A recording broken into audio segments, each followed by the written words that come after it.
بسم الله الرحمن الرحيم، والصلاة والسلام على أشرف المرسلين. أما بعد، إن الحديث على نوفمبر ذو شجون، لأنه الحديث عن التاريخ كله، فهو يحكي قصة شعب انتفض عملاقا شامخا من ركامات رماد الاحتلال.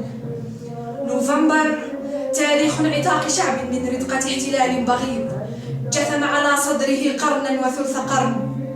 فلا عجب إذن أن يقول شاعرنا الكبير: نوفمبر جل جلالك فينا، ألست الذي بث فينا اليقين؟ سبحنا على لجج من دمانا، وللنصر رحنا نسوق السفينة.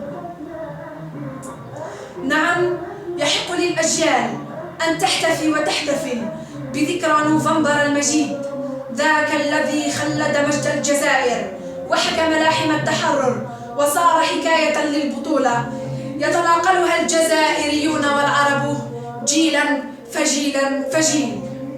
نعم، فرنسا كانت دولة ولا أعظم، والجزائري كان مجاهدا ولا أعظم. شعب كتب تاريخ دما، لأنه بمكتوب بالدم وحده تتحرر الأوطان.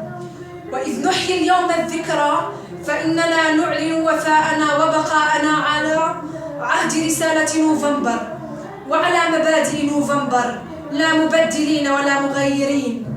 فالمجد والخلود لشهدائنا الأبرار. ولتحيا الجزائر حرة عربية أصيلة شامخة، اليوم وغدا وإلى الأبد.